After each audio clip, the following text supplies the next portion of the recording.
ಇವತ್ತು ಜನರಲ್ಲಿ ಒಂದು ಅಸಹನೆಯನ್ನು ಹುಟ್ಟುಹಾಕಿದೆ. SIR ಅನ್ನುವ ಕಾಯ್ದೆ ಕರಾಳ ಕಾಯ್ದೆ ಆಗಿದೆ. ನಮ್ಮ ವಿರುದ್ಧ ಇರ್ತಕ್ಕಂಥ ಸಂವಿಧಾನದ ವಿರೋಧಿಗಳ ಕೈಲಿ ಅಧಿಕಾರ ಕೊಟ್ಟಿದ್ದೆ ಇವತ್ತು ತಪ್ಪಾಗಿರ್ತಕ್ಕಂಥದ್ದು. SIR ಅನ್ನ ಕಡಖಂಡಿತವಾಗಿ ನಾವು ವಿರೋಧ ಮಾಡ್ತೀವಿ. ಇವತ್ತು ಕೇಂದ್ರ ಸರ್ಕಾರ, ನರೇಂದ್ರ ಮೋದಿ ಸರ್ಕಾರ ನಮ್ಮ ದೇಶದಲ್ಲಿ ಫೇಲ್ಯೂರ್ ಆಗಿದ್ದಾರೆ. ಚುನಾವಣಾ ಆಯೋಗದ ಕಾರ್ಯಗಳು ನಿಷ್ಪಕ್ಷಪಾತವಾಗಿ ನಡೀತಿಲ್ಲ ಅನ್ನೋದು ಇತ್ತೀಚಿನ ದಿನಗಳಿನ ಒಂದು ತೀವ್ರವಾದಂಥ ಆಪಾದನೆ ನಾಗರಿಕ ಸಮಾಜಕ್ಕೆ ಬರ್ತಾ ಇದೆ. 80% ಜನಕ್ಕೆ SIR ಅಂದ್ರೆ ಏನಂತಾನೆ ಗೊತ್ತಿಲ್ಲ.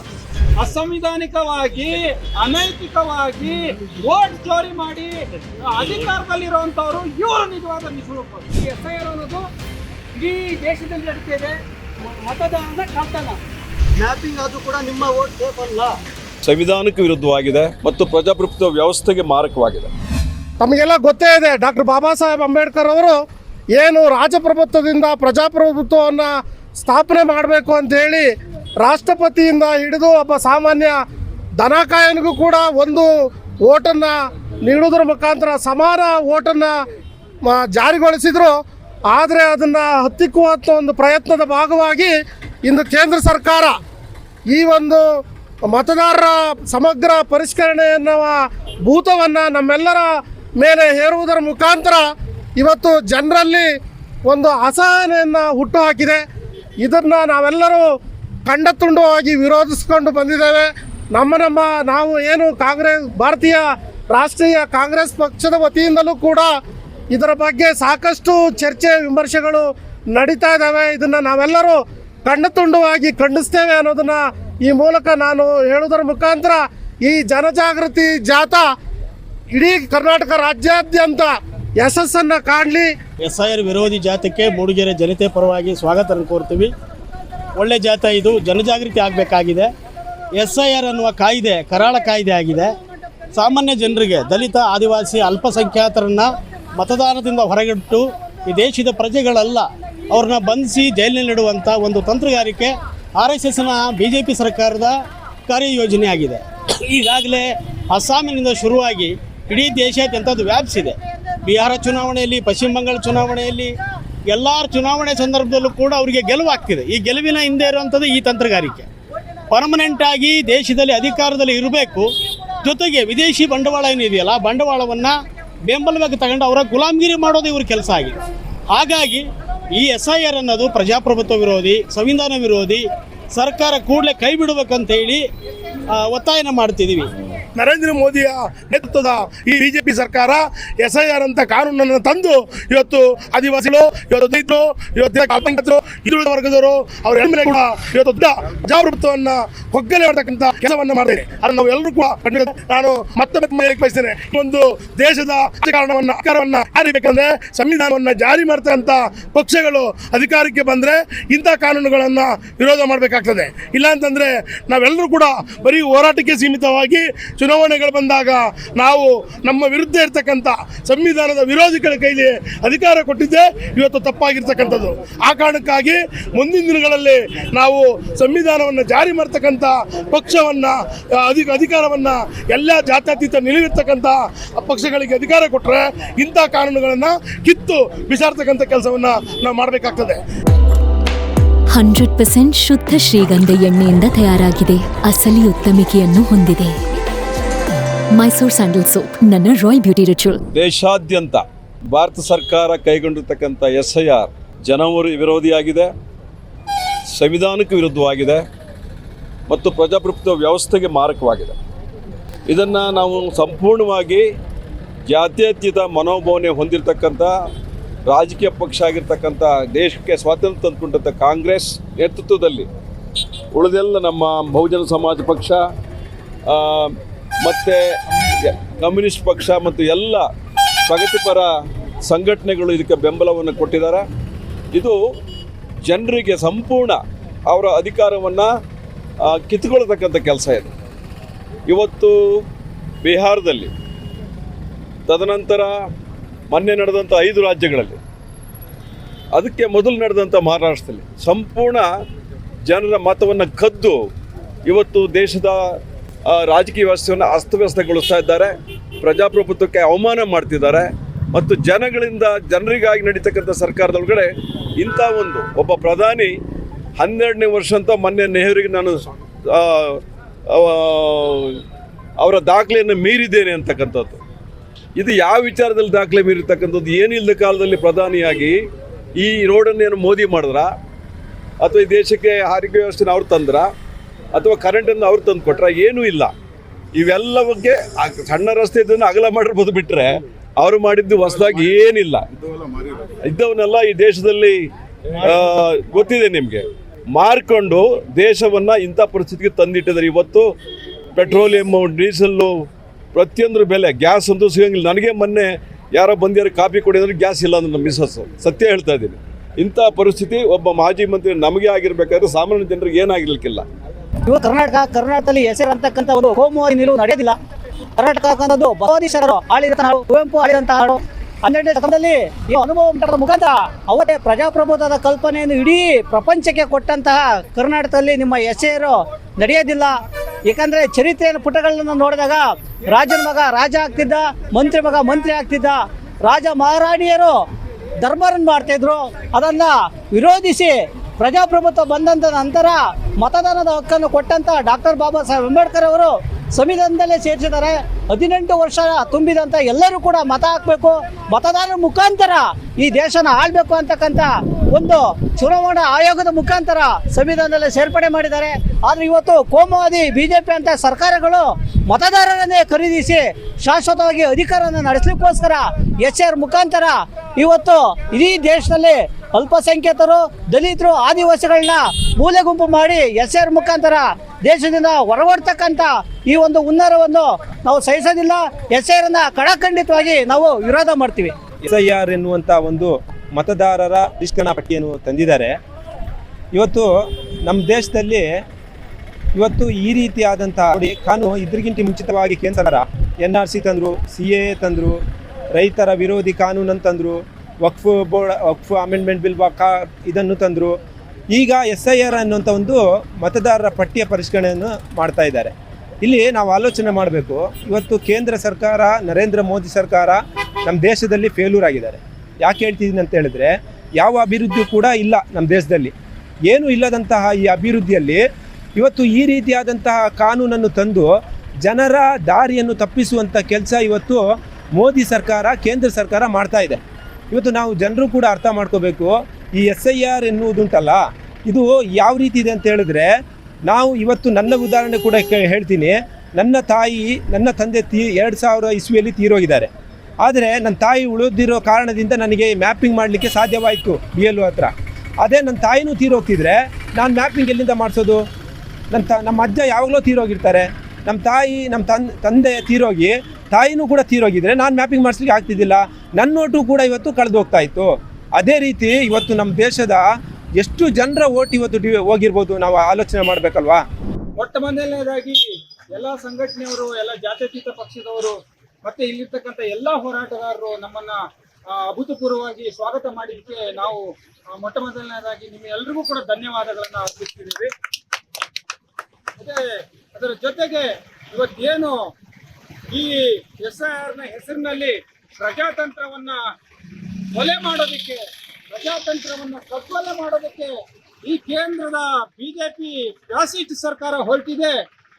ಇದರ ಕನಸನ್ನ ಕರ್ನಾಟಕದಲ್ಲಿ ನುಚ್ಚು ನೂರು ಮಾಡಬೇಕು ಅಂತೇಳಿ ನಾವೆಲ್ಲರೂ ಕೂಡ ಸಂಕಲ್ಪ ತೊಡುವಂತ ಕಾಲ ಇವತ್ತು ಬಂದಿದೆ. ಆ ಸಂಕಲ್ಪವನ್ನ ನಾವು ನಿನ್ನೆಯಿಂದ ಈ ಜಾಥಾದ ಉದ್ದೇಶದಲ್ಲಿ ನಾವು ಹೇಳ್ತಾ ಬರ್ತಿದ್ದೀವಿ. ಅದನ್ನು ಜನ ತೀರ್ಮಾನ ಮಾಡಬೇಕಾಗಿದೆ.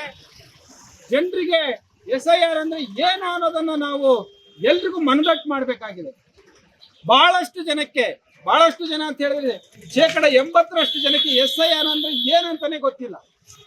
ಅಂತ ಸಂದರ್ಭದಲ್ಲಿ ಇವರು ಲೋಕಸಭೆಯಲ್ಲಿ ಚರ್ಚೆನೂ ಕೂಡ ಮಾಡದೆ ಈ SIRನ ತರಾತುರಿಯಲ್ಲಿ ಜಾರಿ ಮಾಡ್ಲಿಕ್ಕೆ ಹೊರಟಿದ್ದಾರೆ ಅಂತ ಹೇಳಿದ್ರೆ ಇವು ಯಾವ ಮಟ್ಟದಲ್ಲಿ ಸರ್ವಾಧಿಕಾರವನ್ನ ಚಲಾವಣೆ ಮಾಡ್ತಿದ್ದಾರೆ. ಇಲ್ಲಿ ನುಸುಳುಕೋರರು ಅಂತ ಮಾತಾಡ್ತಾರಲ್ಲ, ಇವರು ನಿಜವಾದ ನುಸುಳುಕೋರರು ಯಾರು ಅಂತ ಹೇಳಿದ್ರೆ ಅಸಂವಿಧಾನಿಕವಾಗಿ, ಅನೈತಿಕವಾಗಿ ವೋಟ್ ಚೋರಿ ಮಾಡಿ ಅಧಿಕಾರದಲ್ಲಿರುವಂತವ್ರು ಇವರು ನಿಜವಾದ ನುಸುಳುಕೋರರು. ಇವರನ್ನ ಅಧಿಕಾರದಿಂದ ಕೆಳಗಿಳಿಸದೆ ಹೊರಗೂ ಕೂಡ ಈ SIR, ಪುಲ್ವಾಮಾ ದಾಳಿ, ಪೆಹಲ್ಗಾಮ್ ದಾಳಿ ಮಾಡೋದ್ರ ಮೂಲಕ ಏನು ಅನೈತಿಕವಾಗಿ ಇವರು ಅಧಿಕಾರನ ಹಿಡಿತಿದ್ದಾರೋ ಅದನ್ನ ನಾವು ತಪ್ಪಿಸ್ಬೇಕಾಗಿದೆ. ಅದನ್ನ ತಪ್ಪಿಸಿದ್ರೆ ಮಾತ್ರ ಈ ತರದ ಜನರ ಮೇಲೆ ದಾಳಿಗಳು, ಜನರನ್ನ ಮತದಾನದ ಹಕ್ಕಿನಿಂದ ವಂಚಿತರನ್ನಾಗಿ ಮಾಡುವಂತದ್ದು, ಈ ಸಂವಿಧಾನವನ್ನ ನಾವು ಬದಲಾಯಿಸ್ತೀವಿ ಅಂತ ಹೇಳುವಂತದ್ದು ಇದು ನಡೀತಾನೆ ಇರುತ್ತೆ. ನಾವು ಜಾಗೃತರಾಗಬೇಕು. ಮುಸ್ತಫಾ ಅವರು ಹೇಳಿದಾಗೆ ಇದೊಂದು ದೊಡ್ಡ CAA NRC ತರ ದೊಡ್ಡ ಹೋರಾಟ ಆದ್ರೆ ಮಾತ್ರ ನಾವು SIR ನ ತಡಿಲಿಕ್ಕೆ ಸಾಧ್ಯ ಇದೆ. ನಾವು ಗಟ್ಟಿ ಧ್ವನಿಯಲ್ಲಿ ಹೇಳಬೇಕಾಗಿದೆ, ಇದು ಬಿಹಾರ ಅಲ್ಲ, ಇದು ಪಶ್ಚಿಮ ಬಂಗಾಳ ಅಲ್ಲ, ಇದು ಕರ್ನಾಟಕ. ಇದು ನಡೆಯೋದಿಲ್ಲ ಕರ್ನಾಟಕದಲ್ಲಿ. ನೀವು ಯಾರು? ನೀವು ನಮ್ಮ ಮತದಾನದ ಹಕ್ಕನ್ನು ಕೇಳಲಿಕ್ಕೆ ನೀವು ಯಾರು?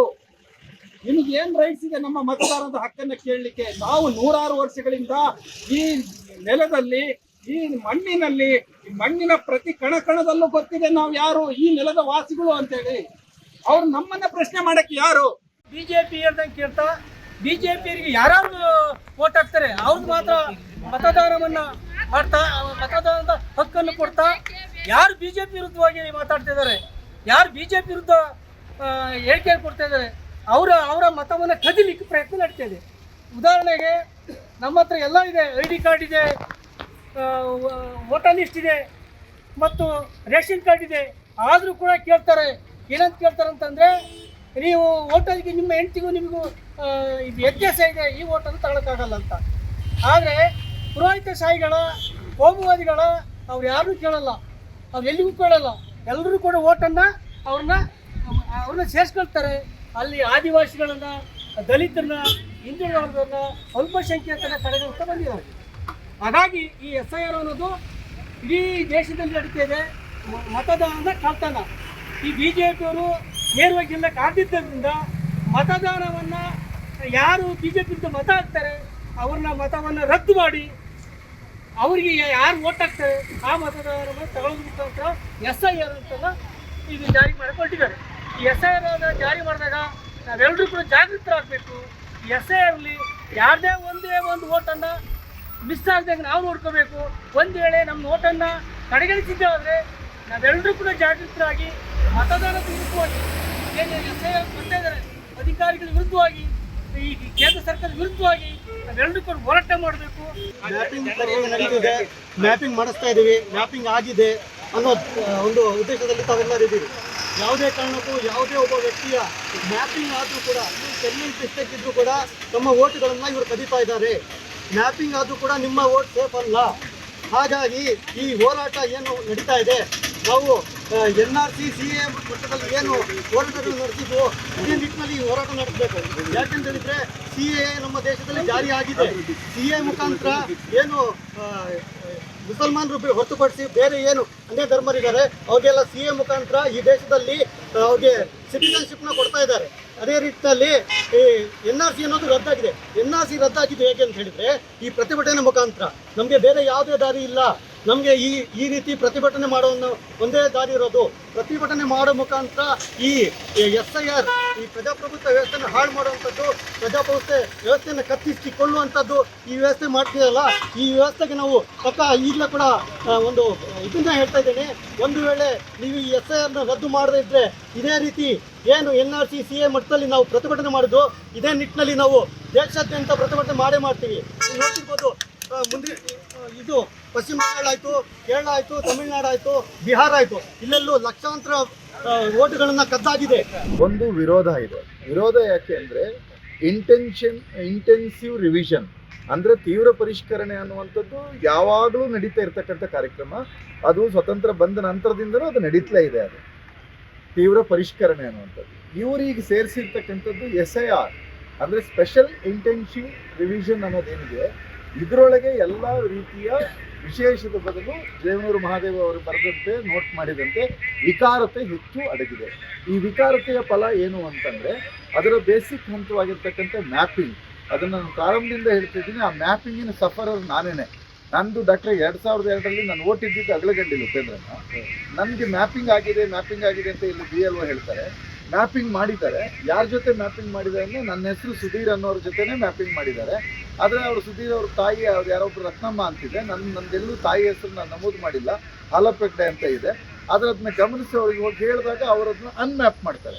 ಸರಿ, ನನ್ನ ನಿಜವಾದ ವೋಟಿನ ಜೊತೆ ಮ್ಯಾಪ್ ಮಾಡಬೇಕು ಅಂದಾಗ ನನ್ನ ಅಗಲಗಂಡಿಯ 2002ನೇ ಇಸವಿಯ ವೋಟು ರಾಜರಾಜೇಶ್ವರಿ ನಗರದ ರಾಧಾ ಎನ್ನುವಂಥ ಒಬ್ಬಳು BLO ಅದನ್ನು ಮ್ಯಾಪ್ ಮಾಡಿಬಿಟ್ಟಿದ್ದಾರೆ ಆಲ್ರೆಡಿ. ಅದನ್ನು ಅನ್ಮ್ಯಾಪ್ ಮಾಡಿಸ್ಬೇಕಾದ್ರೆ 3-4 ದಿವಸದ ಸರ್ಕಸ್ ನಡೀತು. ಮತ್ತು ವಿಶೇಷವಾಗಿ ಇದರಲ್ಲಿ ಹೆಣ್ಮಕ್ಳು ಸಫರರ್ ಆಗ್ತಾರೆ. ಮದುವೆಯಾಗಿ ಬಂದಿರತಕ್ಕಂಥ ಹೆಣ್ಮಕ್ಳು, ತುಂಬ ಸಂಸ್ಕೃತಿಗಳಲ್ಲಿ ಒಂದು ಪದ್ಧತಿ ಇದೆ, ಮದುವೆಯಾಗಿ ಬಂದಮೇಲೆ ಆ ಹೆಣ್ಮಕ್ಳ ಹೆಸರನ್ನ ಮೂಲ ಹೆಸರಿನಿಂದ ಬದಲಾವಣೆ ಮಾಡ್ತೀವಿ ನಾವು. ಲಕ್ಷ್ಮಿ ಅಂತಿದ್ರೆ ಸರಸ್ವತಿ ಅಂತ ಮಾಡ್ತಾರೆ, ಸರಸ್ವತಿ ಅಂತಿದ್ರೆ ಜಾನಕಿ ಅಂತ ಮಾಡ್ತಾರೆ ಅಂತ ಪದ್ಧತಿ ಇದೆ. ಈ ರೀತಿ ಇದ್ದಾಗ ಅವರ 2002ರ ವೋಟರ್ ಲಿಸ್ಟಿನ ಜೊತೆಗೆ ಅದನ್ನು ಮ್ಯಾಪ್ ಮಾಡೋದಕ್ಕೆ ತೊಂದರೆ ಆಗ್ತದೆ. ಸೊ ಏನು ಈಗ SIRನ ವಿಚಾರವಾಗಿ ಇಟ್ಕೊಂಡು ಎಲ್ಲ ಕಡೆ ಹೋಗಿದ್ದಾರೆ. 2 ಥರದಲ್ಲಿ ಇದೆ ಎದುರಿಸಬೇಕು. ಒಂದು SIR ಅನ್ನುವಂಥದ್ದೇ ಒಂದು ಅವೈಜ್ಞಾನಿಕ, ಅಸಂವಿಧಾನಿಕ, ಅದಕ್ಕೆ ನಮ್ಮ ವಿರೋಧ ಇದೆ.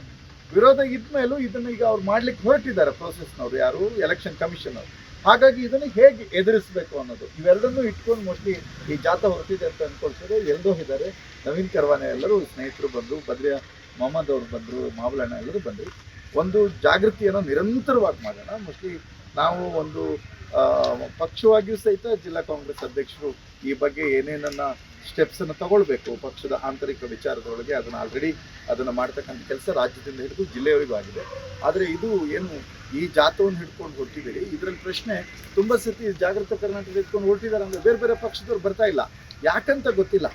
ಈಗ ನಿನ್ನೆ ನೋಡಿದ್ರೆ ಯಾರು ಸ್ಮೃತಿ ಇರಾನಿ ಓಟೇ ಕೈ ತಪ್ಪು ಹೋಗ್ಬಿಟ್ಟಿದೆ ಅಂತೆ. ನಿನ್ನೆ ನನಗೆ ಸ್ನೇಹಿತರಾದಂಥ ಒಬ್ಬರು ಸದಾಶಿವ ಭಟ್ ಅಂತ ಡಾಕ್ಟ್ರ್ ಭೈರದೇವ್ರ ಬೂತ್ನವ್ರು, ಅವ್ರು ಫೋನ್ ಮಾಡಿದ್ರು, ಅವ್ರ ಮನೇಲಿರೋ 8 ಓಟು ಮ್ಯಾಪಿಂಗ್ ಆಗ್ತಾ ಇಲ್ಲ ಅಂತೆ. This is the issue. ಇಲ್ಲಿ ಮತ ಎಲ್ಲರದು ಕೈ ತಪ್ಪಬಹುದು ಮತ್ತು ಉದ್ದೇಶಪಟ್ಟು ಕೈ ತಪ್ಪಿಸ್ಬೋದು. ಸ್ವತಂತ್ರ ಭಾರತದ ಇತಿಹಾಸದಲ್ಲಿ ಮೊದಲ ಬಾರಿಗೆ ಸ್ವತಂತ್ರ ನಂತರದ ನಮ್ಮ ಎಲೆಕ್ಷನ್ ಕಮಿಷನ್ ಆಶಯ ಏನಾಗಿತ್ತು ಅಂದರೆ ಪ್ರತಿಯೊಬ್ಬನೂ ಸಹಿತ ಮತದಿಂದ ವಂಚಿತರಾಗಬಾರ್ದು. ಭಾರತದ ಪ್ರತಿಯೊಬ್ಬ ಪ್ರಜೆಯೂ ಸಹಿತ ನಮ್ಮ ಭೂಭಾಗದಲ್ಲಿ ಏನು ವಾಸ ಇದ್ದಾರೆ ಅವರೆಲ್ಲರಿಗೂ ಸಹಿತ ಮತದಾನದ ಹಕ್ಕನ್ನು ಒದಗಿಸಬೇಕು ಅನ್ನೋದು ನಮ್ಮ ಆಶಯ ಆಗಿತ್ತು. ಆದರೆ ಮೊದಲ ಬಾರಿಗೆ ಸ್ವತಂತ್ರ ಬಂದು 80 ವರ್ಷಗಳ ನಂತರ ಸಂವಿಧಾನದ ಆಶಯಗಳನ್ನೇ ಬುಡಮೇಲು ಮಾಡುವಂತೆ, ದೇಶ ಕಟ್ಟಿದವರ ಚಿಂತನೆಗಳನ್ನೇ ಬುಡಮೇಲು ಮಾಡುವಂತೆ ವಿಶೇಷ ತೀವ್ರ ಪರಿಷ್ಕರಣೆಯ ನೆಪದಲ್ಲಿ ಅರ್ಹ ಮತದಾರರನ್ನ ಪಟ್ಟಿಯಿಂದ ಬಿಟ್ಟು ಅವರುಗಳನ್ನು ಅನುಮಾನಾಸ್ಪದ ಮತದಾರರು ಎಂದು ಶ್ರೇಣೀಕರಿಸುವ ಮುಖೇನ ಈ ದೇಶದ ಪ್ರಜೆಗಳನ್ನು ಅವಮಾನಿಸುವ, ಭಾರತೀಯರಾದ ನಮ್ಮನ್ನೇ ಭಾರತೀಯರು ಹೌದಾ ಅಲ್ಲ ಎನ್ನುವ ಸರ್ಟಿಫಿಕೇಟ್ ಕೊಡ್ತಕ್ಕಂಥ ಕೆಲಸವನ್ನು ಇವತ್ತು ಚುನಾವಣಾ ಆಯೋಗ ಮಾಡ್ತಾ ಇದೆ. ಚುನಾವಣಾ ಆಯೋಗದ ಕಾರ್ಯಗಳು ನಿಷ್ಪಕ್ಷಪಾತವಾಗಿ ನಡೀತಿಲ್ಲ ಅನ್ನೋದು ಇತ್ತೀಚಿನ ದಿನಗಳಿನ ಒಂದು ತೀವ್ರವಾದಂಥ ಆಪಾದನೆ ನಾಗರಿಕ ಸಮಾಜದ ಬರ್ತಾ ಇದೆ.